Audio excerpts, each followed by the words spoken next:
નમસ્તે વિદ્યાર્થી મિત્રો, કેમ છો બધા? મજામાં છો ને?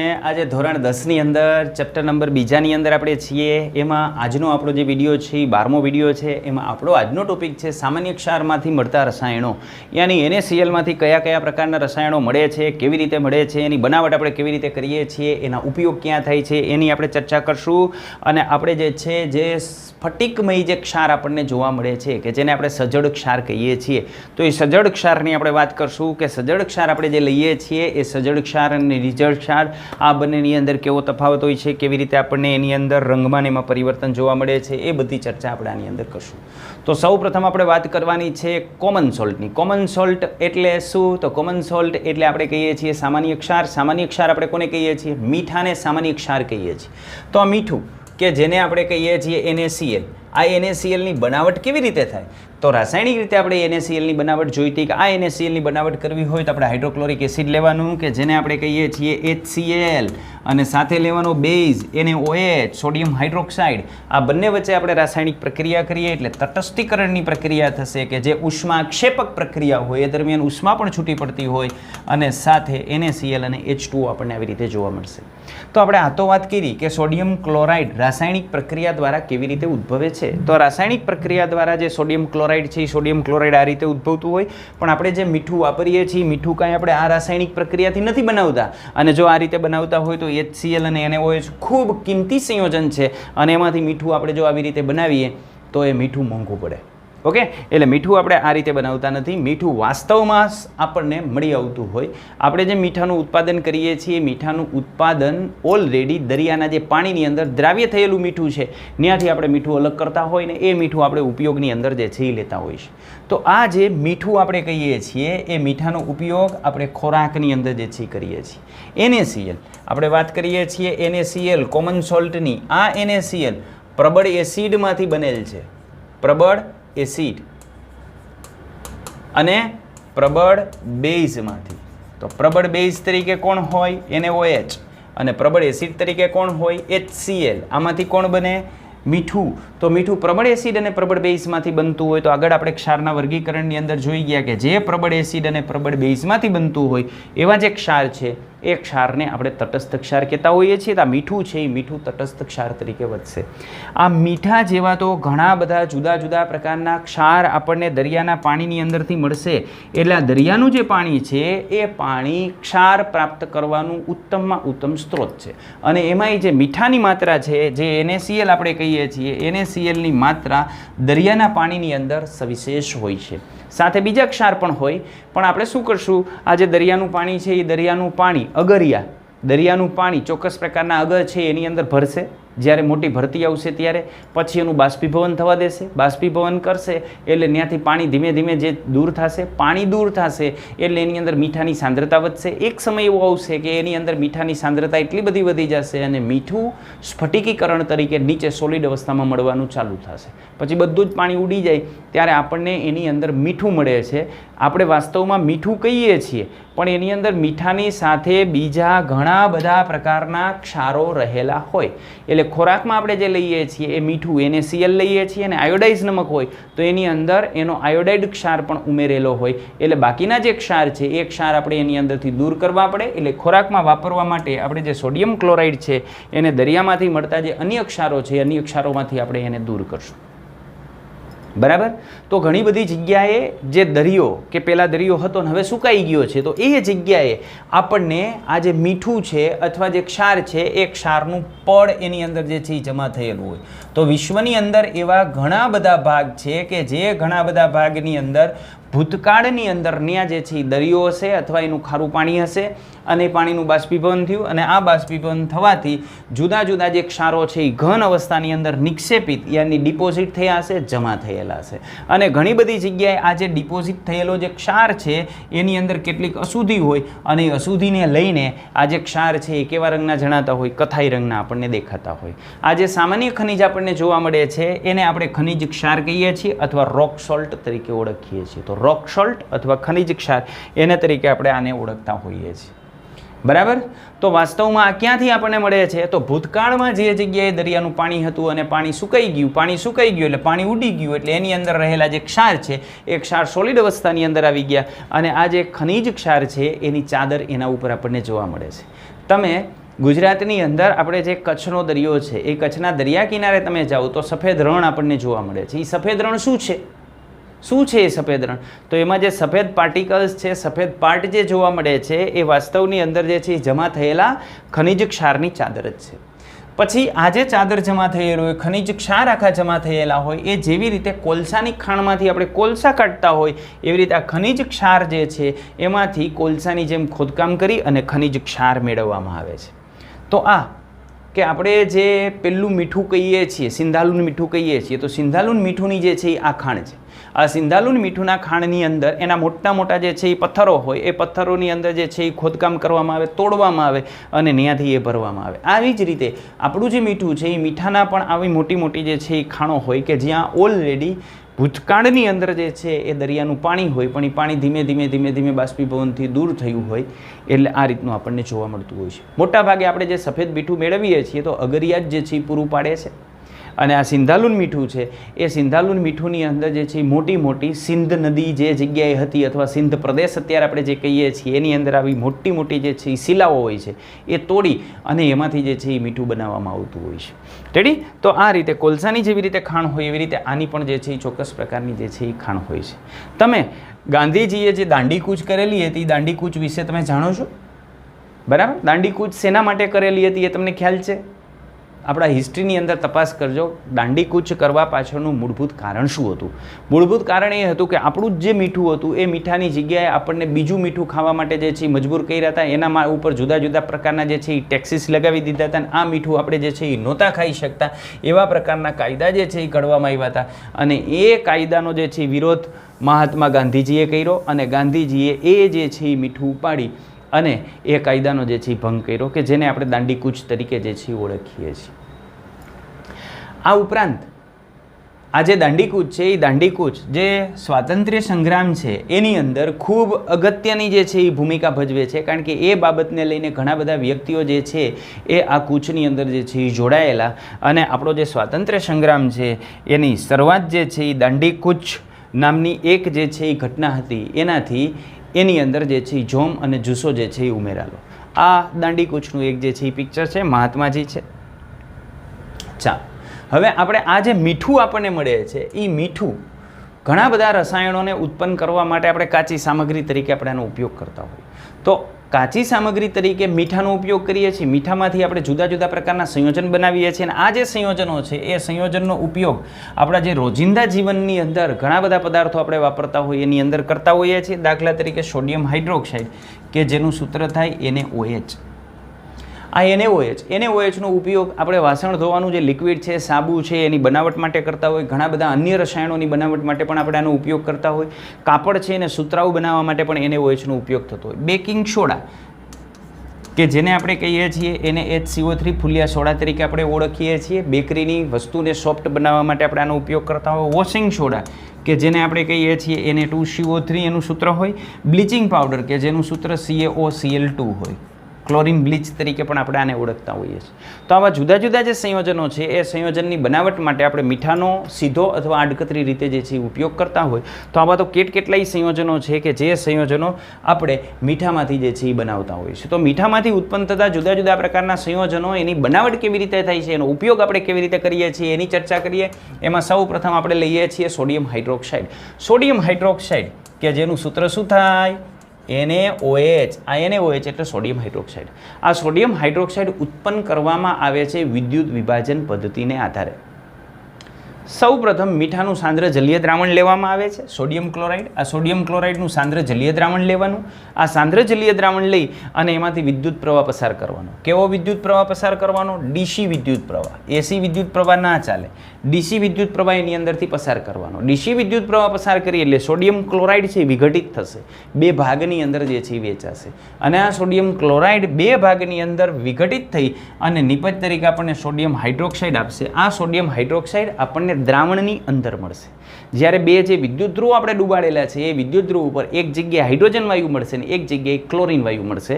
તો આ સોડિયમ હાઇડ્રોક્સાઇડની બનાવટ માટેની આ જે પદ્ધતિ છે એ પદ્ધતિને નામ આપવામાં આવે છે ક્લોરો આલ્કલી પ્રક્રમ. કેવી? ક્લોર આલ્કલી પ્રક્રમ. પ્રક્રમ એટલે વિધિ, પ્રોસેસ. આ પ્રક્રમ એનું ઇંગ્લિશ થાય પ્રોસેસ.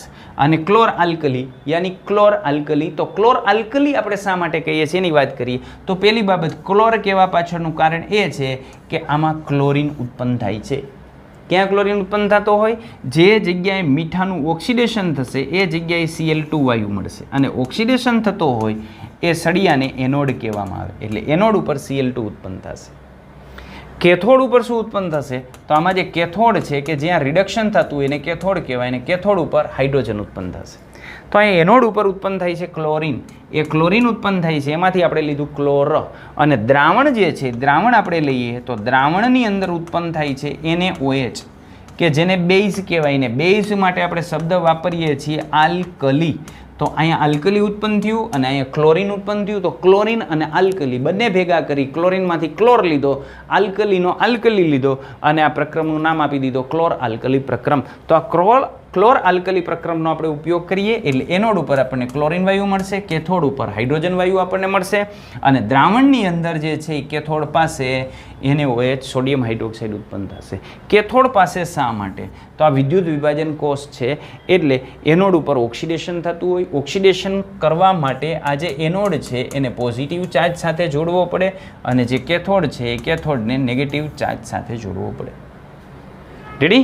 તો આમાં જે કેથોડ છે એ કેથોડ પાસે સોડિયમ હાઇડ્રોક્સાઇડનું જે છે એ દ્રાવણ બનશે અને આ રીતે ઉદ્ભવતી જે 3 નિપજ છે, કઈ 3 નિપજ? પહેલી હાઇડ્રોજન વાયુ, બીજી ક્લોરીન વાયુ અને ત્રીજી દ્રાવણમાં જે સોડિયમ હાઇડ્રોક્સાઇડ ઉત્પન્ન થયું. 3 નિપજ આપણા માટે ખૂબ અગત્યની છે. એની રાસાયણિક પ્રક્રિયા જોઈએ તો રાસાયણિક પ્રક્રિયા આ રીતે થાય. NaClનું સાંદ્ર જલીય દ્રાવણ છે, એમાંથી આ જે Cl- આયન છે એ છૂટો પડશે Cl2 તરીકે. તો આ છૂટો પડ્યો Cl2 તરીકે. રેડી? તો આ પ્રક્રિયા થઈ અને આ Cl2 તરીકે છૂટો પડ્યો. હવે આમાં રહેલો જે H છે, પાણી એની આપણે વાત કરીએ તો પાણીની અંદર જે છે એ રહેલો હોય H+ અને OH-. તો આમાં રહેલો જે H છે એ છૂટો પડશે હાઇડ્રોજન તરીકે. તો હવે દ્રાવણની અંદર બાકી કોણ બચે છે? તો દ્રાવણની અંદર બાકી બચે છે આનો Na અને આનો OH. તો આનો Na અને OH જે બાકી બચે છે એ એકબીજા સાથે પ્રક્રિયા કરીને દ્રાવણમાં પડ્યા રહેશે. એ દ્રાવણમાં કેવા ફોર્મની અંદર હશે? NaOH ફોર્મની અંદર હશે. તો આમ વિદ્યુત વિભાજનની અંદર આપણે વાત કરીએ તો વિદ્યુત વિભાજનની અંદર NaClનું વિદ્યુત વિભાજન આપણે કરીએ એટલે આ રીતની નિપજ મળતી હોય. NaOH આપણને મળશે. આ ક્યાં મળશે? NaOH દ્રાવણમાં મળશે. Cl2 ક્યાં મળશે? એનોડ ઉપર મળશે. અને H2 જે મળે છે એ ક્યાં મળશે? તો H2 આપણને મળશે કેથોડ ઉપર. રેડી? તો આ એનોડ ઉપર ક્લોરીન વાયુ મુક્ત થાય છે, કેથોડ ઉપર હાઇડ્રોજન વાયુ મુક્ત થાય છે અને દ્રાવણમાં કોણ રહે છે? Sodium hydroxide. આ 3 નિપજ કેવી છે? ખૂબ અગત્યની છે. એની આકૃતિ આપણે જોઈએ તેની આકૃતિ આપણે આ રીતે જોઈ શકીએ. આ રીતે. ચાલો, આ એનોડ છે, આ કેથોડ છે. એનોડને ધન વીજભાર સાથે જોડેલો છે, કેથોડને ઋણ વીજભાર સાથે જોડેલો છે. આની અંદર જે છે એ દરિયાનું ક્ષારીય પાણી જે છે એ રાખેલું છે, યાની દરિયાનું ખારું પાણી જે છે એ આની અંદર રાખેલું છે. હવે આ દરિયાનું ખારું પાણી રાખી અને આની સાથે પ્રક્રિયા કરશું તો અહીંયા આપણે 2 પાર્ટ જે છે એ પાડી દીધા છે કે જેથી અહીં ઉત્પન્ન થતો અહીંયા જે Cl- છે આ પોઝિટિવ ચાર્જ છે ને? પોઝિટિવ ચાર્જ એટલે આની અંદર રહેલા જે Cl- છે એ Cl- આની નજીક જોડાશે. આની આજુબાજુ કોણ આવશે? Cl-, Cl-, Cl- અહીંયા નજીક આવશે. ક્લિયર? અને અહીંયા દ્રાવણની અંદર જે છે અહીંયા કેથોડ નેગેટિવ છે એટલે દ્રાવણમાં રહેલા જે H+ છે એ આ બાજુ આવશે. તો દ્રાવણમાં જેટલા H+ છે એ H+ બધા આ વિદ્યુત ધ્રુવ આપણે જે પટ્ટી રાખેલી છે ની આવી જશે. પટ્ટી તરીકે આપણે ગ્રેફાઇટનો ઉપયોગ કરી શકીએ. બરાબર? પ્લેટિનમ ધાતુનો પણ ઉપયોગ કરી શકીએ પણ આપણા માટે વધારે અનુકૂળ જે છે એ પ્લેટિનમ રહેશે. ચાલો, હવે શું થાય છે? તો હવે અહીં જે હાઇડ્રોજન આપણને મળ્યા એ હાઇડ્રોજનનું આવી રીતની પ્રક્રિયા થાય. આ ક્લોરીન છે તો આ ક્લોરીન અહીં એનોડ સાથે જોડ્યા છે એટલે આનું ઓક્સિડેશન થશે અને Cl- માંથી આ રીતે Cl2 બનાવશે. આ Cl-, બરાબર? 2 Cl- એમાંથી બની જાય Cl2 અને 2 ઇલેક્ટ્રોન જે છે એ રિલીઝ કરશે. બરાબર? અને અહીંયા જે પ્રક્રિયા થઈ છે એ પ્રક્રિયામાં આ રીતની પ્રક્રિયા થાય. 2H+ એ 2 ઇલેક્ટ્રોન સ્વીકારશે અને 2 ઇલેક્ટ્રોન સ્વીકારીને એમાંથી બની જશે H2. તો અહીંયા 2 ઇલેક્ટ્રોન જે છે એ મુક્ત થાય છે, આ 2 ઇલેક્ટ્રોન સ્વીકારે છે, હાઇડ્રોજન મળશે કેથોડ ઉપર, Cl2 મળશે એનોડ ઉપર, એટલે અહીંથી Cl2 છૂટો પડશે. આ જે Cl2 છૂટો પડે છે એનો ઉપયોગ ક્યાં થાય તો તમે જાણો છો કે પાણીને જંતુમુક્ત કરવા માટે આપણે Cl2નો ઉપયોગ કરીએ છીએ. સ્વિમિંગ પૂલનું જે પાણી હોય એને જીવાણુમુક્ત કરવા માટે આપણે આનો ઉપયોગ કરતા હોઈએ છીએ. પીવીસીની બનાવટમાં ઉપયોગ થાય સંક્રમણહારકો, એટલે એવા પ્રકારના પદાર્થો કે જે ભોંય તળિયાને, સ્વિમિંગ પૂલને આ બધાને જે છે એ જંતુમુક્ત કરે એને સંક્રમણહારકો કહેવાય. ડિસઇન્ફેક્ટન્ટ્સ તરીકે આપણે એને ઓળખીએ છીએ. પછી જુદા જુદા CFC ક્લોરોફ્લોરોકાર્બનની બનાવટમાં, કીટનાશકોની બનાવટમાં Cl2નો ઉપયોગ થાય છે. અહીંયા જે હાઇડ્રોજન જે છે એ હાઇડ્રોજનનો ઉપયોગ ક્યાં કરીએ છીએ તો બળતણ તરીકે. હાઇડ્રોજન ફ્યુલ સેલ ઉપર ચાલતા જે વાહનો છે, અવકાશીય સંશોધન થતા હોય એમાં હાઇડ્રોજનનો બળતણ તરીકે ઉપયોગ થાય. મોર્ગેરીનની બનાવટની અંદર, એટલે અમુક પ્રકારના જે વેજીટેબલ ઘી આપણે બનાવતા હોઈએ છીએ કે વનસ્પતિનું જે તેલ છે એની નિકલ ઉદ્દીપકની હાજરીમાં હાઇડ્રોજન સાથે આપણે પ્રક્રિયા કરી અને વેજીટેબલ ઘીની જે બનાવટ કરતા હોય, મોર્ગેરીનની બનાવટ કરતા હોય એના માટે થાય. અને એમોનિયાની બનાવટ કરવી હોય તો નાઇટ્રોજન અને હાઇડ્રોજન આ બે વચ્ચે પ્રક્રિયા થઈ અને એમોનિયા ઉત્પન્ન થતું હોય.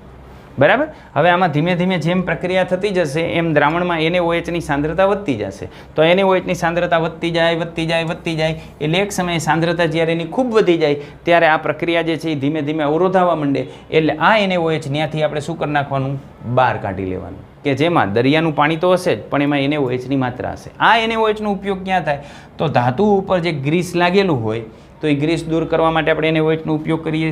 સાબુની બનાવટમાં, પ્રક્ષાલકો એટલે સાબુ અથવા ડિટર્જન્ટની બનાવટમાં આપણે એનો ઉપયોગ કરી શકીએ. કાગળની બનાવટમાં એનો ઉપયોગ કરી શકીએ અને કૃત્રિમ રેસાઓની બનાવટમાં એનો ઉપયોગ કરી શકીએ. અથવા સુતરાઉ કાપડ છે એને અતિ સુવાળું બનાવવા માટે આપણે એનો ઉપયોગ કરી શકીએ. આવા જુદા જુદા એના ઉપયોગ થયા. અત્યારે આપણે વાત કરી સોડિયમ હાઇડ્રોક્સાઇડની કે જે આપણે મેળવ્યું હતું NaClમાંથી. હવે આપણે જોઈએ વિરંજન પાવડર કે જેને બ્લીચિંગ પાવડર તરીકે આપણે ઓળખતા હોઈએ છીએ. આ બ્લીચિંગ પાવડર શેમાંથી બને? ક્લોરિનમાંથી બને. અને ક્લોરિન કેમાંથી બને? મીઠામાંથી બને. ક્લોરિનની બનાવટ કેવી રીતે થાય તો હમણાં આપણે જોયું એવી રીતે સોડિયમ ક્લોરાઇડનું જલીય દ્રાવણ લેવાનું, આ જલીય દ્રાવણ લઈ એનું વિદ્યુત વિભાજન કરવાનું. એનું વિદ્યુત વિભાજન કરીએ એટલે વિદ્યુત વિભાજન દરમિયાન જે છે Cl2 વાયુ આપણને મળશે. આ જે ક્લોરિન વાયુ મળે છે એ વિરંજન પાવડર બનાવવા માટે આપણે એનો ઉપયોગ કરીએ છીએ. તો વિરંજન પાવડર ક્લોરિનમાંથી કેવી રીતે બને તો ક્લોરિનમાંથી વિરંજન પાવડર બનાવવો હોય તમારે ક્લોરિન લેવાનું, એનું શુષ્ક ફોડેલા ચૂના સાથે યાની CaOH ટ્વાઇસ સાથે પ્રક્રિયા કરવાની. કોની સાથે પ્રક્રિયા કરવાની? CaOH ટ્વાઇસ સાથે. CaOH ટ્વાઇસ સાથે આપણે પ્રક્રિયા કરીએ એટલે નિપજ તરીકે આપણને CaOCl2 મળે. વાસ્તવમાં તો એનું જે સમઘટન યાની એનું જે કમ્પોઝિશન હોય ખૂબ જટિલ હોય, પણ તેમ છતાં આપણે એની બનાવટ લખવી હોય તો આ રીતે લખી શકીએ. આ CaOH ટ્વાઇસ છે કે જેને આપણે ફોડેલ ચૂનો કહીએ છીએ, આ Cl2 છે, એની આપણે પ્રક્રિયા કરીએ એટલે નિપજ તરીકે CaOCl મળે અને સામે જે છે એ આપણને પાણી મળશે. આ જે CaOCl છે એનું બંધારણામ હોય કેલ્શિયમ, એની સાથે એક બાજુ જોડાયેલું OCl અને એક બાજુ જોડાયેલું હોય Cl. બરાબર. આમાં આ જે Cl છે -1 વાળો હોય, આ કેલ્શિયમ છે +2 વાળો હોય, આ ઓક્સિજન -2 વાળો હોય ને આ જે ક્લોરિન છે એ +1 વાળો હોય. કયો ક્લોરિન? આ ક્લોરિન કેવો હોય? +1 વાળો. આ ક્લોરિનનો ચાર્જ +1 હોય. આ જે ક્લોરિન +1 ચાર્જ વાળો છે એને લઈને આની અંદર બ્લીચિંગનો ગુણધર્મ જોવા મળે. તો આમાં જે CaOCl2 છે એમાં જે બ્લીચિંગનો ગુણધર્મ જોવા મળે છે એ કયો તો કે એક એવો ક્લોરિન છે કે જે ક્લોરિન +1 ચાર્જ વાળો છે. બાકી તમે જાણો છો ક્લોરિનનો વીજભાર કેવો હોય? -1 જ હોય. પણ આ ઓક્સિજનનો -2 છે એટલે આ જે ક્લોરિન ઓક્સિજન સાથે જોડાયેલો હોવાથી એ ક્લોરિન ઓક્સિજનને એક ઇલેક્ટ્રોન આપે છે. એટલે ક્લોરિન જે છે એ +1 ચાર્જ વાળો છે અને આ બ્લીચિંગ એજન્ટ તરીકે વર્તે એની પાછળનું કારણ આ +1 વીજભાર ધરાવતો ક્લોરિન છે. રેડી. તો આની બનાવટ આપણે જે છે આ રીતે કરતા હોય. તો બનાવટ તો કરી નાખી, આનો ઉપયોગ ક્યાં થાય તો આનો ઉપયોગ થાય વિરંજન માટે. વિરંજન એટલે શું? બ્લીચિંગ એટલે શું? તો બ્લીચિંગ અથવા વિરંજન આપણે કહીએ તો આ વિરંજનનો મતલબ એ થાય કે વિરંજન મૂળભૂત જે કલર છે એ કલર દૂર કરવા માટે આપણે બ્લીચિંગનો ઉપયોગ કરતા હોઈએ છીએ. લેડીઝ બ્લીચ કરાવતા હોય છે. શેના માટે બ્લીચ કરાવતા હોય તો જે નાની નાની જે રૂવાડી છે એનો કલર ચેન્જ કરવા માટે. તો મૂળ જે કલર છે એ કલર દૂર કરવા માટે આપણે વિરંજનનો ઉપયોગ જે છે એ કરતા હોઈએ છીએ. રેડી. તો આ વિરંજન કેની અંદર આવે? સુતરાઉ કાપડ માટે આપણે જે છે એ વિરંજન કરી શકીએ. ખાદી જેવું જ એક જે છે એ અતિ કિંમતી જે છે એ કપડું આવે કે જેને આપણે લિનન કહીએ છીએ. તો સુતરાઉ કાપડ માટે આપણે આનો ઉપયોગ કરીએ. લિનનમાં બ્લીચ કરવા માટે આપણે આનો ઉપયોગ કરીએ છીએ. લાકડાનો જે માવો કે જેમાંથી આપણે કાગળ બનાવીએ છીએ એનો જે કલર જે છે એ દૂર કરી અને એને વ્હાઇટ કરવા માટે બ્લીચિંગ એજન્ટ તરીકે આપણે આનો ઉપયોગ કરીએ છીએ વિરંજનમાં. લોન્ડ્રીની અંદર આપણે ધોવા માટે મોકલેલા જુદા જુદા જે છે કાપડો છે એના માટે પણ વિરંજનકર્તા તરીકે ક્લોરીન બ્લીચનો જે છે એ ઉપયોગ થાય છે. અને ઘણા બધા રસાયણોની અંદર એ ઓક્સિડેશન કરતા તરીકે વર્તે છે. ઓક્સિડેશન કરતા તરીકે શું કામ? તો પોતાનું શું થાય? રિડક્શન થાય. આની અંદર Cl કેવો હોય? +1 વાળો હોય. એ આગળ પ્રક્રિયા થાય એટલે Cl કેટલા વાળો બને? -1 વાળો બને. અને આ -1 વાળો બનવા માટે એને 2 ઇલેક્ટ્રોનની જરૂર પડે. તો જે 2 ઇલેક્ટ્રોન સ્વીકારે એનું પોતાનું શું થયું કહેવાય? રિડક્શન. પણ સામેનાનું શું કરે? ઓક્સિડેશન. અને સામેનાનું ઓક્સિડેશન કરે એટલે ઓક્સિડેશન કરતા તરીકે વર્તે. આ ઉપરાંત આ જે ક્લોરીન બ્લીચ છે એ જે પીવાના જે પાણી હોય એ પાણીને જંતુમુક્ત કરવા માટે આપણે આનો ઉપયોગ કરીએ છીએ. કારણ કે આને તમે પાણીની અંદર નાખો એટલે એમાંથી Cl2 ઉત્પન્ન થાય. અને આ જે Cl2 ઉત્પન્ન થાય છે એ જંતુમુક્ત કરવાનો ગુણધર્મ ધરાવતો હોય. હવે એના પછી આપણે વાત કરીએ બેકિંગ સોડા. બેકિંગ સોડા એટલે NaHCO3 કે જેને આપણે દેશી ભાષામાં ફૂલિયા સોડા તરીકે ઓળખીએ છીએ. અને ફૂલિયા સોડાનો ઉપયોગ ક્યાં થાય? ફરસાણ. ફરસાણ સૌથી વધારે ક્યાં ખવાય? ગુજરાતમાં. એમાંય ક્યાં ખવાય? કાઠિયાવાડમાં. બરાબર? તો ફરસાણની આપણે વાત કરીએ તો રસોડાની અંદર કોઈ પણ સ્વાદિષ્ટ અને કરકરા યાની ક્રિસ્પી ભજીયા બનાવવા હોય, પકોડા બનાવવા હોય તો આ બધા માટે આપણે ઉપયોગ કરતા હોઈએ છીએ બેકિંગ સોડાનો. આજે બેકિંગ સોડાનો ઉપયોગ ઘણી બધી વખત ખોરાકને ઝડપી રાંધવા માટે પણ આપણે કરતા હોઈએ. કોઈ પણ ખોરાક છે એને ઝડપી રાંધવો હોય તો એના માટે આપણે એનો ઉપયોગ કરતા હોય. રાસાયણિક રીતે આ જે બેકિંગ સોડા છે એને આપણે કહીએ છીએ સોડિયમ હાઇડ્રોજન કાર્બોનેટ અથવા સોડિયમ બાયકાર્બોનેટ અથવા સોડિયમ એસિડ કાર્બોનેટ. આના 3 નામ છે. એક સોડિયમ હાઇડ્રોજન કાર્બોનેટ, બીજું સોડિયમ બાયકાર્બોનેટ, ત્રીજું સોડિયમ એસિડ કાર્બોનેટ. બરાબર? 3 નામ. એક હાઇડ્રોજન કાર્બોનેટ, સોડિયમ બાયકાર્બોનેટ અને સોડિયમ એસિડ કાર્બોનેટ. આ 3 નામે આપણે એને ઓળખી શકીએ. વધારાની માહિતી તમે જે છે એ નોટ કરતા જાજો. બરાબર? હવે આ બનાવવું હોય તો કેવી રીતે બને? આ બનાવવા માટેની સોલ્વેની એમોનોલિસિસની પદ્ધતિ છે. આ પદ્ધતિનું નામ સોલ્વેની એમોનોલિસિસ પદ્ધતિ છે. આ પદ્ધતિ વિશે આપણે સવિસ્તાર ધોરણ 11 સાયન્સની અંદર જે છે એ ભણશું.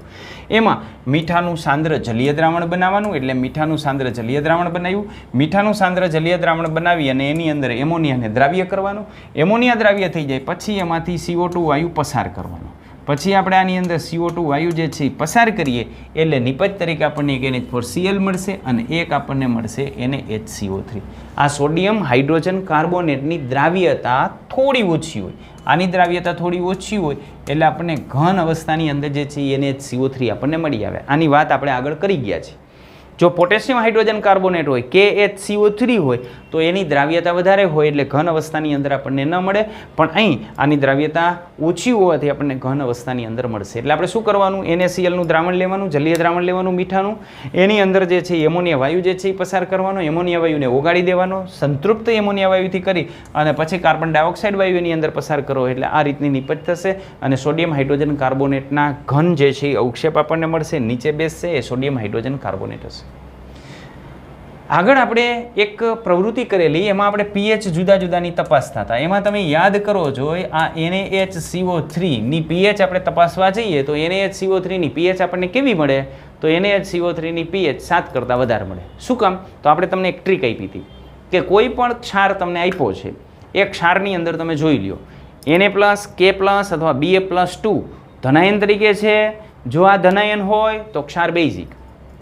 જો ઋણાયન તરીકે Cl- SO4- 2 અને NO3- 1 હોય તો ક્ષાર કેવો? એસિડિક. જો બંને ભેગા હોય તો ક્ષાર કેવો? તટસ્થ. રેડી? શું કીધું હતું આપણે? જો ધનાયન તરીકે Na+ હોય, K+ હોય કે Ba+2 હોય તો ક્ષાર કેવો થાય? બેઝિક. જો ઋણાયન તરીકે Cl- હોય, NO3- 1 હોય, SO4- 2 હોય તો ક્ષાર કેવો થાય? એસિડિક. અને જો આ બંને આયનો ભેગા હોય તો ક્ષાર કેવો થાય? તો ક્ષાર થઈ જાય તટસ્થ. બંને ભેગા હોય તો તટસ્થ. નહીંતર માત્ર ને માત્ર આટલા જ ધનાયન હોય તો એ બેઝિક થાય. આમાંથી કોઈ પણ ઋણાયન હોય તો એસિડિક થાય. તો આમાં ધનાયન જો કયો છે Na+, એટલે આ ક્ષાર કેવો થશે? બેઝિક. આનું જલીય દ્રાવણ બેઝિક શું કામ હોય? તો એની હું વાત કરું. આનું જલીય દ્રાવણ બેઝિક હોય એની પાછળનું કારણ આ છે કે આનું જલીય દ્રાવણ NaHCO3 આનું જલીય દ્રાવણ બેઝિક હોય એની પાછળનું કારણ આ છે કે આની સાથે આપણે પાણી સાથે પ્રક્રિયા કરીએ ને તો નિપજ તરીકે NaOH ઉત્પન્ન થાય, સામે H2O ઉત્પન્ન થાય અને CO2 છૂટો પડી જાય. આમ પ્રક્રિયા થાય. રેડી? તો દ્રાવણમાં કોણ ઉત્પન્ન થયો? NaOH. આ દ્રાવણમાં NaOH ઉત્પન્ન થયો એટલે જલીય દ્રાવણ કેવું થાય? બેઝિક. જલીય દ્રાવણ બેઝિક થાય તો એની pH કેવી આવે? 7 કરતાં વધારે આવે. રેડી? આમ આની પ્રકૃતિ બેઝિક છે. જો એની પ્રકૃતિ બેઝિક હોય તો એની કોની સાથે પ્રક્રિયા થાય? તો જો એની પ્રકૃતિ બેઝિક હોય તો એસિડ સાથે એની તટસ્થીકરણની પ્રક્રિયા થાય. તો ચાલો એસિડ સાથે આપણે એની તટસ્થીકરણની પ્રક્રિયા કરીએ. આ NaHCO3. રેડી? આ બેઝિક પ્રકૃતિ ધરાવે છે. તો એસિડનું તટસ્થીકરણ કરીએ. હું એસિડ તરીકે લઉં HCl. આનું તટસ્થીકરણ કરીએ એટલે નિપજ તરીકે મળશે NaCl. આનો ઋણાયન અને આનો ધનાયન પ્રક્રિયા કરશે અને આ બંને એકબીજા સાથે પ્રક્રિયા કરીને બનાવી નાખશે H2CO3 કે જે આગળ પ્રક્રિયા કરીને બનાવી નાખે પાણી, કાર્બન ડાયોક્સાઇડ છૂટો પડી જાય. કારણ કે આ તો સાદી સોડા છે, ખુલ્લી રાખો એટલે કાર્બન ડાયોક્સાઇડ દૂર થઈ જાય. તો આ શું ઉત્પન્ન થયો? ક્ષાર. બરાબર? રેડી? તો આ શું છે? એસિડ. અને આ શું છે? સોલ્ટ. તો આ ઓલરેડી એક સોલ્ટ છે. આ સોલ્ટની આપણે એસિડ સાથે પ્રક્રિયા કરી તો નવો સોલ્ટ બન્યો અને સામે જે છે વીક એસિડ હતો એ છૂટો પડ્યો. રેડી? આ રીતે પ્રક્રિયા છે. તો આ પ્રક્રિયામાં ક્ષાર અને પાણી ઉત્પન્ન થાય છે એટલે તટસ્થીકરણની પ્રક્રિયા કહેશું. પણ આ તટસ્થીકરણની પ્રક્રિયામાં તો એસિડ જ છે તો આ શેના તરીકે વર્તતો હોય? બેઝ તરીકે વર્તે. બરાબર? આ રીતે આપણને જોવા મળે. આમ વાસ્તવમાં NaCO3 છે એસિડ અને બેઝ બંને તરીકે વર્તી શકે. આની બેઝ સાથે પ્રક્રિયા કરો તો Na2CO3 મળે. રેડી? એ પ્રક્રિયા તમે તમારી જાતે જે છે એ લખી શકો છો. પણ અહીં આપણે એના તટસ્થીકરણ માટે શું કામ વાપરીએ છીએ? તો તટસ્થીકરણની વાત આપણે એટલા માટે કરી છે કે આ NaHCO3નો ઉપયોગ આપણે કરીએ છીએ એસિડિટીની અંદર. એસિડિટી થઈ હોય તો સોડિયમ હાઇડ્રોજન કાર્બોનેટનો ઉપયોગ થાય. પણ અત્યારના સમયની અંદર ડૉક્ટરો હવે એનો ઉપયોગ નથી કરતા. શું કામ નથી કરતા? તો એની પાછળનું કારણ આ છે કે NaHCO3 શરીરમાં જાય, શરીરમાં પાણી સાથે પ્રક્રિયા કરીને જઠરમાં NaOH ઉત્પન્ન કરી નાખે.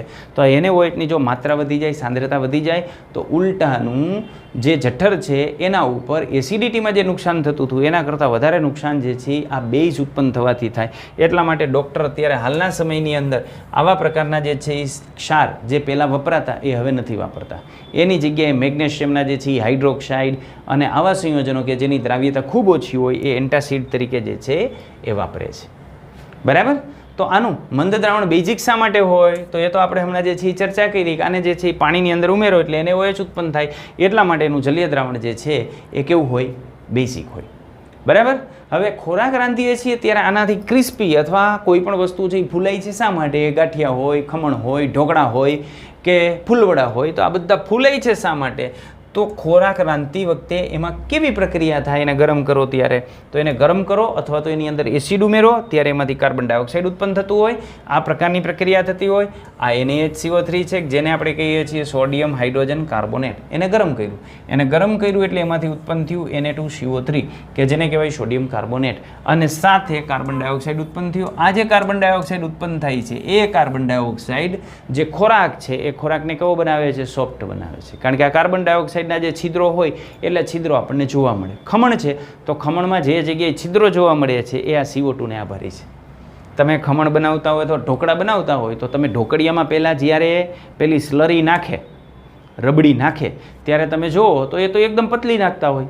પછી જ્યારે એને જે છે એ માનો કે સ્ટીમ આપી દઈએ, વરાળ આપી દઈએ અને પછી એમાંથી બહાર કાઢી દઈએ, ઢોકળા તો ફૂલાઈ ગયા હોય તો શું કામ ફૂલાય? પહેલાં તો આવડા જ હતા, પછી કેમ ફૂલાણા? તો એ ફૂલાણા એની પાછળનું કારણ જે છે આ કાર્બન ડાયોક્સાઇડ છે. ને ફૂલાવવા માટે આપણે આનો ઉપયોગ કરીએ છીએ. આને શું કહેવાય? ફૂલિયા સોડા. સોડા ખરા પણ કેવા સોડા? ફૂલિયા સોડા. તો હવે આ ફૂલિયા સોડાના ઉપયોગની આપણે વાત કરી લઈએ. બેકિંગ સોડાનો ઉપયોગ ક્યાં થાય? તો બેકિંગ સોડાનો એક ઉપયોગ થાય બેકિંગ પાવડરની બનાવટ માટે. આ બેકિંગ પાવડર એટલે એવા પ્રકારનો પાવડર હોય કે જેની અંદર NaHCO3 હોય, સોડિયમ હાઇડ્રોજન કાર્બોનેટ હોય અને ટાર્ટ્રિક એસિડ હોય. ટાર્ટ્રિક એસિડ ક્યાંથી આપણને મળે? યસ, આંબલીમાંથી જે મળે છે એ ટાર્ટ્રિક એસિડ હોય. તો આંબલીમાંથી મળતો જે ટાર્ટ્રિક એસિડ છે એવું કેમિકલી ઉત્પન્ન કરેલો, લેબોરેટરીની અંદર ઉત્પન્ન કરેલો ટાર્ટ્રિક એસિડ, કારખાનામાં ઉત્પન્ન કરેલો ટાર્ટ્રિક એસિડ. તો એ જે ટાર્ટ્રિક એસિડ અને સોડિયમ હાઇડ્રોજન કાર્બોનેટ આનું શું કરવાનું? મિશ્રણ કરવાનું. એના મિશ્રણને આપણે બેકિંગ પાવડર જે છે એ તરીકે આપણે એનો ઉપયોગ જે છે એ કરતા હોઈએ છીએ કે જેની અંદર બે બાબત આવે. એક તો એનાથી એ વસ્તુ ફૂલાશે અને બીજું ટાર્ટ્રિક એસિડ એની અંદર છે એટલે થોડી ખટાશ પણ એની અંદર જે છે એ સાથે સાથે પકડશે. તો જ્યારે આને ગરમ કરીએ છીએ ત્યારે શું થાય, તો ગરમ કરો ત્યારે જેવી રીતે કાર્બન ડાયોક્સાઇડ ઉત્પન્ન થતો હતો એવી રીતે જો આપણે આની એસિડ સાથે પ્રક્રિયા કરીએ તો પણ કાર્બન ડાયોક્સાઇડ ઉત્પન્ન થાય. કારણ કે કોઈ પણ પ્રકારનો તમે એસિડ લ્યો તો એસિડના એસિડિક ગુણધર્મ પાછળ કારણભૂત તો કોણ છે, H+. આ H+ની આની સાથે પ્રક્રિયા થાય, કાર્બન ડાયોક્સાઇડ ઉત્પન્ન થયો કે જે ખોરાક ફૂલાવવા માટે અથવા બેકરીની જે વસ્તુ છે, બ્રેડ છે, પાઉં છે, પીઝાના બેઝ છે, એ બધાની અંદર આપણે આનો ઉપયોગ કરતા હોય અને સામે જે એસિડ છે એ એસિડનો ક્ષાર આપણને મળશે. માનો કે અહીં HCl લીધો છે તો અહીં સોડિયમ ક્લોરાઇડ મળશે, અહીં H2SO પર લીધો છે તો સોડિયમ સલ્ફેટ મળશે, અહીં HNO3 લીધો છે તો અહીં સોડિયમ નાઇટ્રેટ મળશે. એટલે જે એસિડ હતો એ એસિડનો સોડિયમ ક્ષાર મળશે. બરાબર. અને આ ઉત્પન્ન થતો જે કાર્બન ડાયોક્સાઇડ છે એ કાર્બન ડાયોક્સાઇડ જે પાઉં અથવા બ્રેડ એને ફૂલાવવા માટે જે છે એ ઉપયોગમાં આપણે લઈએ છીએ. જે જગ્યાએ રહેલો હોય એટલી જગ્યાએ જે છે ઘન પદાર્થ નહીં હોય એટલે બ્રેડ કયો કે પાઉં કયો આ બધું જે છે એ સોફ્ટ બને. રેડી. એની આગળ આપણે જોઈએ તો આ સોડિયમ હાઇડ્રોજન કાર્બોનેટ એન્ટાસિડ તરીકે પણ આપણે વાપરતા હોય, એન્ટાસિડનો પણ એક ઉપયોગ હોય, એના તરીકે પણ એનો ઉપયોગ થાય છે. પણ એક વસ્તુ ધ્યાન રાખશું કે હાલના સમયની અંદર આપણે આનો એન્ટાસિડ તરીકે ઉપયોગ જે છે એ ટાળીએ છીએ. શા માટે ટાળીએ છીએ? કારણ કે દ્રાવણથી NaOH ઉત્પન્ન થાય છે. એટલે વાસ્તવમાં એન્ટાસિડનું કામ શું હોય, તો આ એન્ટાસિડનું કામ એ હોય કે એન્ટાસિડ એટલે એસિડનો વિરોધી, એટલે આ બેઝિક છે અને બેઝિક છે એટલે શરીરની અંદર ઉત્પન્ન થયેલો જે વધારાનો એસિડ છે એની તટસ્થ કરે છે, એટલે એસિડિટીની અંદર રાહત આપે. એસિડિટીમાં રાહત આપતા જે ઔષધો છે એને આપણે એન્ટાસિડ તરીકે ઓળખતા હોઈએ છીએ. સામે આનો ઉપયોગ અગ્નિશામક તરીકે પણ થાય. અગ્નિશામક તરીકે કેવી રીતે ઉપયોગ થાય, તો આ રીતે NaHCO3 છે, આની અંદર માનો કે આપણે H2SO4 ઉમેરીએ અથવા કોઈ પણ પ્રકારનો એસિડ આની અંદર ઉમેરીએ તો એસિડની આની સાથે પ્રક્રિયા થશે અને નિપજ તરીકે આ એસિડની પ્રક્રિયા થાય તો Na2SO4 બને અને સામે પાણી અને કાર્બન ડાયોક્સાઇડ છૂટો પડે.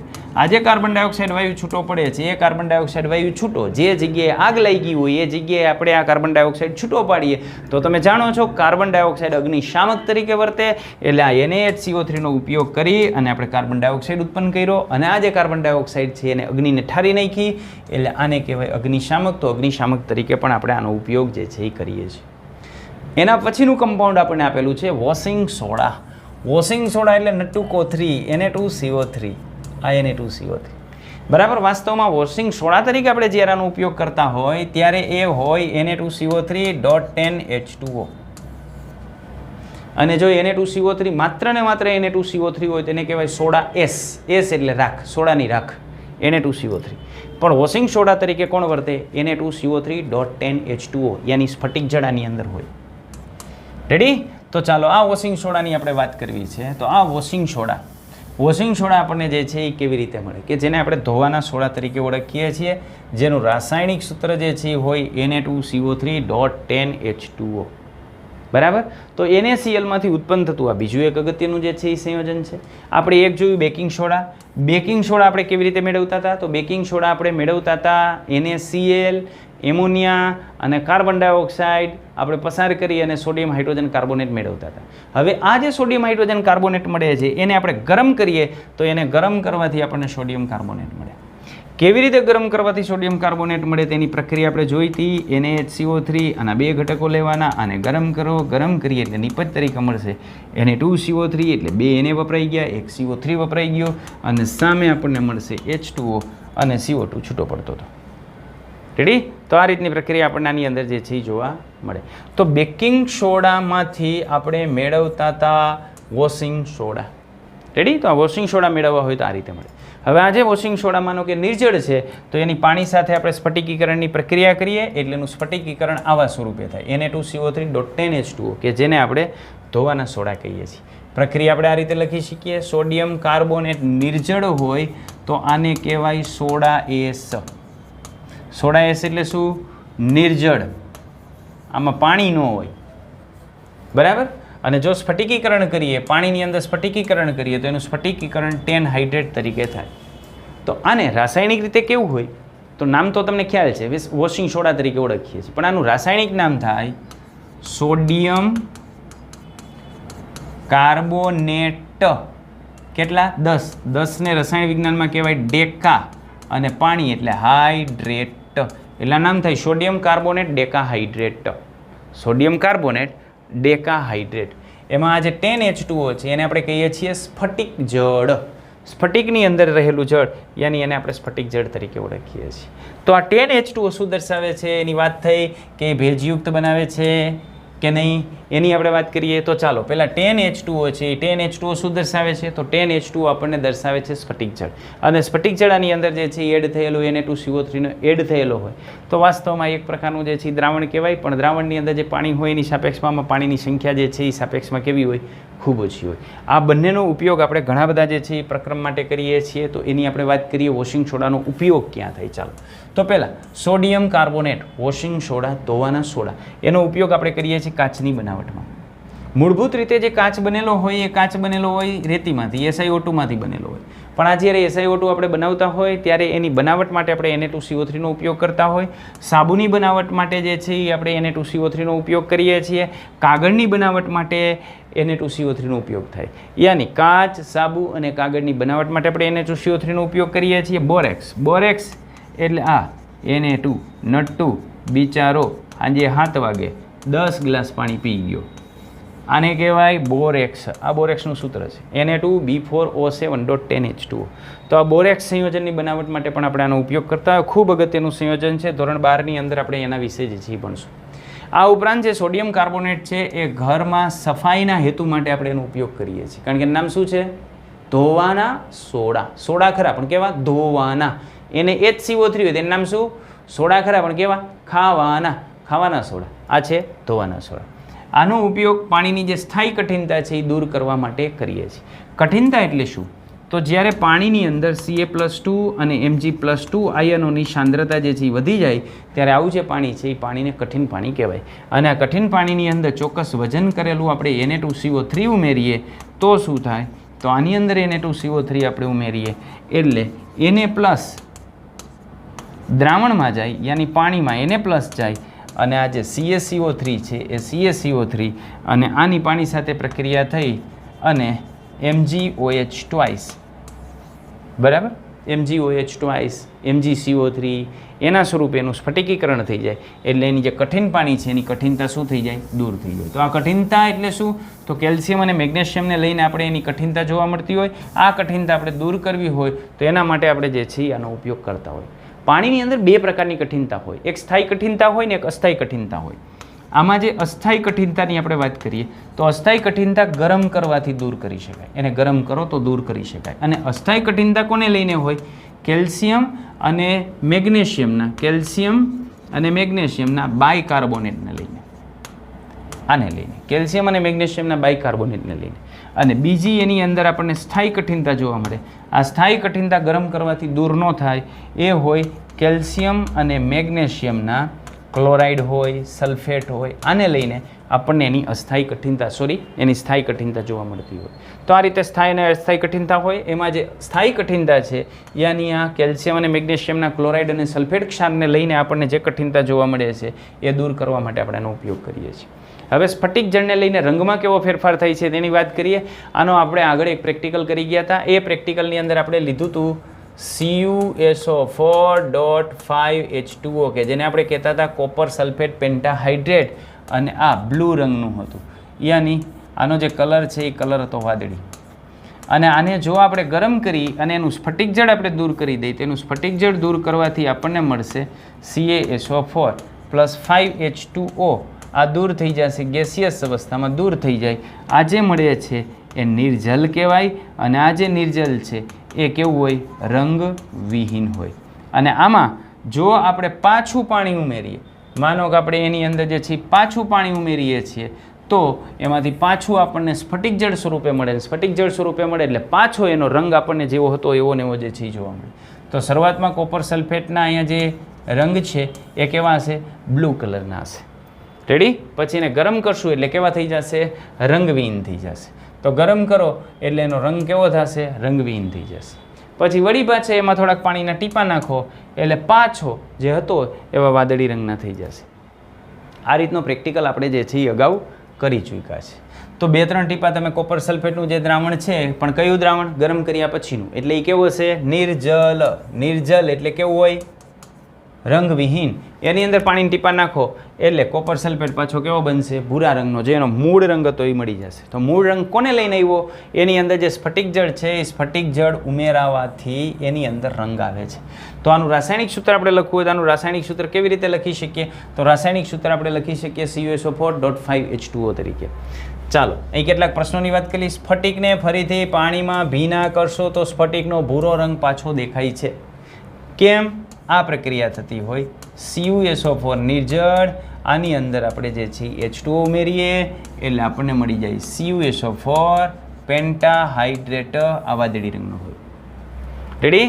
ચાલો, સ્ફટિક જળ ક્ષારના 1 એકમ સૂત્રની અંદર રહેલા જે પાણીના અણુઓ છે એની સંખ્યા ચોક્કસ હોય.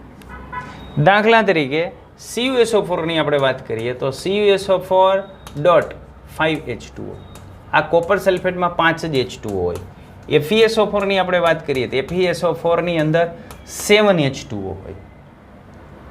રેડી? તો આ રીતે જે સ્ફટિક જળ છે એ સ્ફટિક જળ 1 એકમ કોષની અંદર રહેલા જે સ્ફટિક જળ છે એની સંખ્યા જે છે ફિક્સ હોય. જીપ્સમની આપણે વાત કરીએ તો CuSO4ની અંદર 2 H2O હોય, કોપર સલ્ફેટ ડાયહાઇડ્રેટ. રેડી? તો આની અંદર રહેલા જે સ્ફટિક જળ છે એની સંખ્યા જે છે ફિક્સ હોય.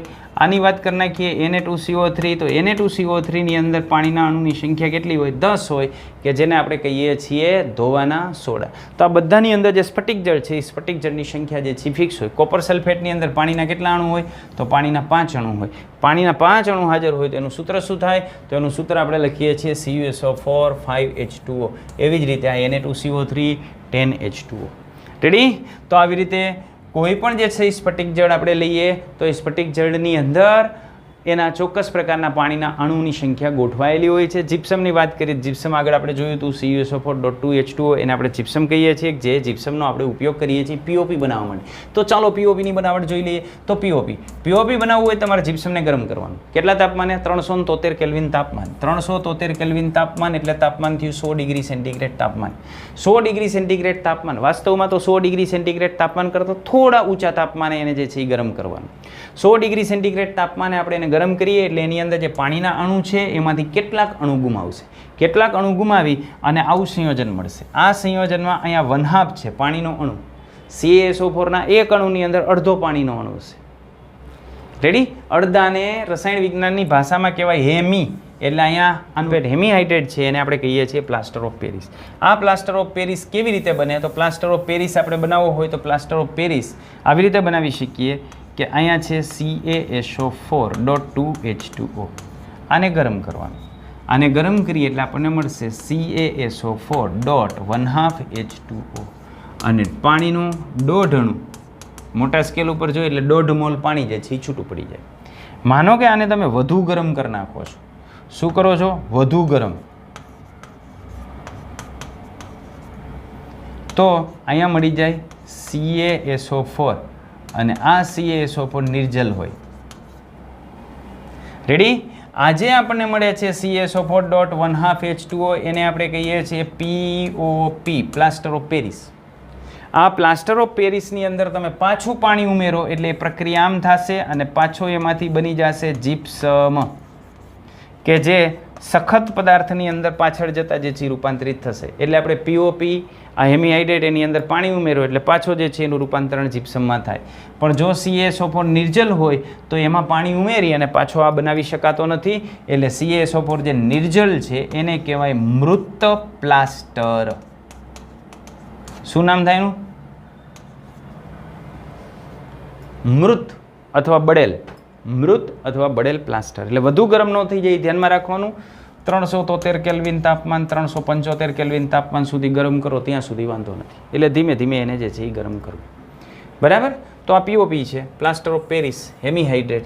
એને પાછું પાણીનું અણુ જે છે એડ કર્યું એટલે જીપ્સમમાં રૂપાંતરિત થઈ ગયું. આ જીપ્સમ સખત પદાર્થ તરીકે વર્તો હોય અને આ જે સખત પદાર્થ તરીકે વર્તે છે એને લઈને આપણે એનો ઉપયોગ ક્યાં કરતા હોય તો એ સખત પદાર્થ બની જાય એટલે POP બનાવવા માટે આપણે આનો ઉપયોગ કરતા હોય. આના ઉપયોગની આગળ આપણે વાત કરીએ તો આના ઉપયોગની અંદર આમ હતું કે ડૉક્ટર આનો ઉપયોગ ક્યાં કરતા હોય તો ભાંગી ગયેલા હાડકાં, POPનો જે પાટો આવે માનું હાડકું ક્રેક થઈ ગયું છે તો હાડકાને જોડવા માટે, હાડકાનો જોડવાનો ગુણધર્મ સ્વયં હોય, એને નજીક રાખો એટલે એ જોડાઈ જાય, આપમેળે જોડાઈ જાય. પણ પછી એની મુવમેન્ટ જો કન્ટિન્યુ થયા રાખે ને તો ન જોડાય. એટલા માટે ડૉક્ટરની આ જે છે એ પ્લાસ્ટરનો જે છે એ પાટો મારી દેતા હોય છે. બરાબર. આ પ્લાસ્ટરનો પાટો જે છે એ બાંધતા તમે ડૉક્ટરને જોયા હોય તો સફેદ પાવડર હોય એ પાટો લેતા જાય અને સફેદ પાવડરને પાણીવાળો કરીને એના ઉપર લગાવતા જાય અને થોડા સમયની અંદર એ સોલિડ અવસ્થાની અંદર આવી જાય. બરાબર. તો સોલિડ અવસ્થામાં જે આવે છે એ સફેદ પાવડર પ્લાસ્ટર ઓફ પેરિસનો છે, પાણી સાથે મિશ્ર થાય અને પાણી સાથે મિશ્ર થઈ અને જીપ્સમ યાની સખત પદાર્થની અંદર રૂપાંતરિત થઈ જાય અને પ્લાસ્ટરનો જે છે એ પાટો આવ્યો કહેવાય. ચાલો હવે આપણે આની વાત કરવાની છે. પાણીનો માત્ર અડધો જ અણુ સ્ફટિક જળ તરીકે છે. હવે કોઈ પણનો અડધો અણુ કરી શકાય નહીં, પણ અહીંયા આપણને આપ્યું છે CuSO4.1/2H2O. એનો મતલબ તમારે એમ સમજવાનો કે કોપર સલ્ફેટના કેટલા એકમ લેવાના? 2 એકમ. કોપર સલ્ફેટના કેટલા લેવાના? 2 એકમ. અને 2 એકમ આપણે કોપર સલ્ફેટ લઈએ, સોરી કોપર સલ્ફેટ નહીં, કેલ્શિયમ સલ્ફેટ. તો 2 લેવાના કેલ્શિયમ સલ્ફેટ CaSO4, આના 2 લેવાના અને એમાં પાણીનો 1 અણુ નાખવાનો. બરાબર. તો આ જે મળે છે એને આપણે શું કહેશું? CaSO4.1/2H2O યાની કેલ્શિયમ સલ્ફેટ હેમીહાઇડ્રેટ તરીકે આપણે આને ઓળખીએ છીએ. શું નામ થાય? Calcium sulphate hemihydrate. અહીંયા CuSO4 લખ્યું પણ CuSO4 ના આવે, CaSO4 આવે. એમાં મિસ્ટેક થઈ ગઈ છે. આનો ઉપયોગ ક્યાં થાય? પ્લાસ્ટર ઓફ પેરિસનો ઉપયોગ. તો પ્લાસ્ટર ઓફ પેરિસનો ઉપયોગ રમકડા બનાવવા માટે આપણે કરીએ છીએ, સજાવટની સામગ્રી બનાવવા માટે કરીએ છીએ, મકાનની અંદર જે ઉપરની ધાબુ છે તો જે ધાબાની નીચેનો ભાગ છે એ બધામાં આપણે જે પીઓપી કરતા હોય, કોઈ પણ સપાટી છે ને લીસી કરવી હોય તેના માટે આપણે એનો ઉપયોગ કરતા હોય. માનો કે મકાનની દિવાલ છે તો દિવાલમાં કલર કામ કરે એના પહેલાં જે છે એ પ્રોસિજરની અંદર આ પીઓપીનો ઉપયોગ જે છે ત્યાં થતો હોય. પીઓપી અને કેટલાક અન્ય પદાર્થો જે છે એ ભેગા કરીને એના ઉપર લાપી અસ્તર કરે અને લાપી અસ્તરને પછી ઘસાઈ કરે એટલે એની ઉપરની સપાટી જે છે એ કેવી થઈ જાય? લીસી થઈ જાય. તો આપણે પ્લાસ્ટર ઓફ પેરિસ કહીએ છીએ કે ને કેલ્શિયમ સલ્ફેટ સેમી નહીં હેમી, કેલ્શિયમ સલ્ફેટ હેમીહાઇડ્રેટ. હેમી એટલે અડધો. બરાબર. અને પ્લાસ્ટર ઓફ પેરિસ તરીકે આપણે ઓળખીએ છીએ. શા માટે પ્લાસ્ટર ઓફ પેરિસ તરીકે આપણે એને ઓળખીએ છીએ? તો એનો ઉપયોગ જે છે એક ચોક્કસ પ્રકારના પ્લાસ્ટર બનાવવા માટે જે છે આપણે કરીએ છીએ. પ્લાસ્ટર ઓફ પેરિસ તરીકે આપણે એને ઓળખતા હોઈએ છીએ. CaOClનું સામાન્ય નામ શું છે? તો CaOClના સામાન્ય નામની આપણે વાત કરીએ તો આને કહેવાય ક્લોરિન બ્લીચ તરીકે ઓળખીએ છીએ. એવા પદાર્થનું નામ આપો કે જે ક્લોરિન સાથે પ્રક્રિયા કરીને વિરંજન પાવડર બનાવે. તો ક્લોરિન સાથે આપણે પ્રક્રિયા કરવાની, વિરંજન પાવડર બનાવવાનો છે. તો વિરંજન પાવડર બનાવવા માટે ક્લોરિન સાથે પ્રક્રિયા કરવી પડશે. CaOH2ની પ્રક્રિયા કરશું એટલે CaOCl2 આપણને મળશે. તો આ મળી ગયું CaOCl2 અને સામે H2O છૂટો પડશે. રેડી. તો આ એવો પદાર્થ છે CaOH2 કે જેને આપણે કેલ્શિયમ હાઇડ્રોક્સાઇડ કહીએ છીએ. એ ક્લોરિન સાથે પ્રક્રિયા કરી અને વિરંજન પાવડર બનાવશે. સખત પાણીને નરમ પાણી બનાવવા માટે સોડિયમ સંયોજનનું નામ આપો. તો એના માટે જે સોડિયમ સંયોજન આપણે વાપરીએ છીએ Na2CO3 કે જેને આપણે ધોવાના સોડા કહીએ છીએ, એ પાણીની અંદર રહેલી સ્થાયી કઠિનતા દૂર કરવા માટે આપણે એનો ઉપયોગ કરીએ છીએ. સોડિયમ હાઇડ્રોજન કાર્બોનેટના દ્રાવણને ગરમ કરતાં શું થાય તેની પ્રક્રિયા લખો. તો સોડિયમ હાઇડ્રોજન કાર્બોનેટ આના 2 અણુ અને આપણે ગરમ કરી નાખીએ એટલે નિપજ તરીકે Na2CO3 મળી જાય અને સામે શું થશે? તો સામે પાણી અને કાર્બન ડાયોક્સાઇડ જે છે એ છૂટું પડી જશે. તો આ આપણને મળી ગયું Na2CO3. એ પણ કેમાંથી? NaHCO3માંથી. પ્લાસ્ટર ઓફ પેરિસની પાણી વચ્ચેની પ્રક્રિયા દર્શાવતું સમીકરણ આપો. તો પ્લાસ્ટર ઓફ પેરિસ એટલે CaSO4.1/2H2O. જીપ્સમ બનાવવા માટે આપણે .H2Oની જરૂર છે એટલે 1.5H2O. આની સાથે પ્રક્રિયા થાય એટલે મળશે CaSO4.2H2O કે જેને આપણે કહીએ છીએ જીપ્સમ. તો આ રીતની પ્રક્રિયા આપણને આની સાથે જે છે એ જોવા મળતી હોય. બરાબર. તો આજે આપણે જોયું NaClમાંથી મળતા જુદા જુદા સંયોજનો કે જે આપણને જે છે એ ટેક્સ્ટની અંદર આપેલા હતા, એની આપણે ચર્ચા કરી. ઘણા બધા એવા પ્રકારના નામ પણ આપણે જોયા કે જે એની સાથે જે છે એ નહોતા આપેલા. વધારાની બાબતોની પણ ચર્ચા કરી. વધારાની જે બાબતો હતી તમે નોટ કરી લેજો. ઓકે. તો આ વિડીયોની અંદર આટલું જ. અહીં આપણે રાખીએ છીએ. Tata bye bye. આવજો.